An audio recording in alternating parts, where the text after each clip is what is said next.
प्रधानमंत्री ने लोगों से गुजारिश की है कि साल भर तक वो गोल्ड की ज्वेलरी ना खरीदें। वो इसीलिए क्योंकि जितना कम हमारे देश में गोल्ड का कंजप्शन होगा उतना ज्यादा हमारे देश में डॉलर रिजर्व बढ़ेगा, क्योंकि गोल्ड हम बाहर से इंपोर्ट करते हैं और जितना हम इंपोर्ट करते हैं उतना ही डॉलर हमारे देश से बाहर जाता है। हालांकि सरकार ने इसका इंतजाम पहले से ही करके रखा है, क्योंकि गोल्ड के ऊपर इंपोर्ट ड्यूटी 6% से बढ़ा करके 15% तक कर दी है। वहीं एग्रीकल्चर सेस जो अभी तक 1% लगता था उसे भी बढ़ा करके 5% तक कर दिया है। तो अगर आप गोल्ड खरीदना चाहते हैं, गोल्ड में इन्वेस्ट करना चाहते हैं, तो गोल्ड ETF आपके लिए एक अच्छा ऑप्शन साबित हो सकता है, क्योंकि कई सारे कमोडिटी एक्सपर्ट्स का कहना है कि साल खत्म होते होते गोल्ड और सिल्वर के दामों में भारी वृद्धि होती हुई दिखाई देगी। तो अगर आप अब गोल्ड ETF खरीदना चाहते हैं तो अपने पोर्टफोलियो में 5 से 10% का गोल्ड ETF में एलोकेशन कर सकते हैं। और अगर ऑलरेडी आपके पास गोल्ड ETF है तो यकीनन फिलहाल आपका पोर्टफोलियो गोल्ड के जैसा चमक रहा होगा। चलते हैं बाजारों की ओर, जानते हैं क्या रहा पूरे हफ्ते बाजारों का हाल। शुरुआत करेंगे बड़ी खबर के साथ।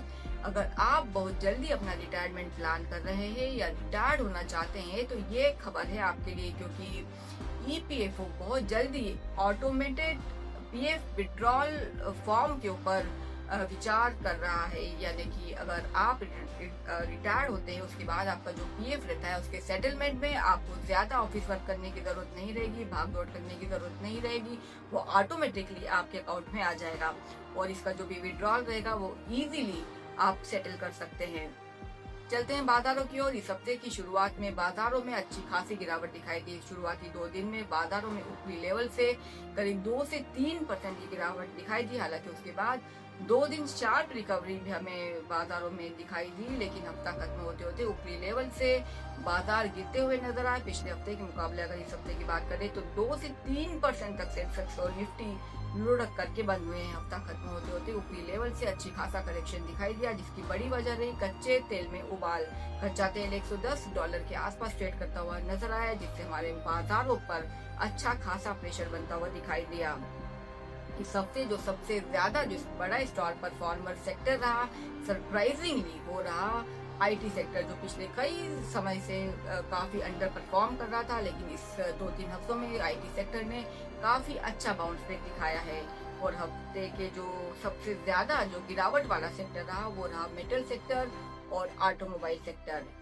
चलते हैं करेंसी बाजारों की ओर। करेंसी बाजारों में रुपया वीकेस्ट करेंसी बन चुका है एशिया का और लगातार गिरता जा रहा है। 96 का लेवल ये क्रॉस कर चुका है। हालांकि क्लोजिंग देते देते इसने 95.95 के आसपास ही क्लोजिंग दिए।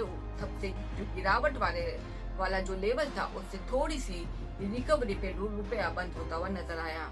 कमोडिटी बाजार के हाल जानते हैं। कमोडिटी बाजार में सोने और चांदी में इस हफ्ते अच्छी खासी तेजी दिखाई दी, जहां सोना 1,60,000 क्रॉस करता हुआ नजर आया, वहीं चांदी में भी 3 लाख के ऊपर ट्रेड करती हुई नजर आई। हालांकि हफ्ता खत्म होते होते चांदी में ऊपरी लेवल से करीब 10,000 रुपए तक का करेक्शन दिखाई दिया और सोने में भी करीब 4 से 5,000 रुपए तक का करेक्शन ऊपरी लेवल से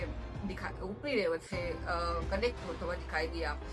इस समय फिलहाल सोना 1,58,000 के आसपास ट्रेड करता हुआ दिखाई दे रहा है। इसी के साथ अगर हम क्रूड ऑयल की बात करें तो क्रूड ऑयल का जो लेवल है लगातार बढ़ता जा रहा है। $110 प्रति बैरल क्रूड ऑयल फिलहाल पहुंच चुका है, जिसके चलते भारत में भी पेट्रोल और डीजल के दामों में वृद्धि कर दी गई है। ये थे इस हफ्ते के बाजारों के हाल। मिलेंगे अगले हफ्ते। नमस्कार।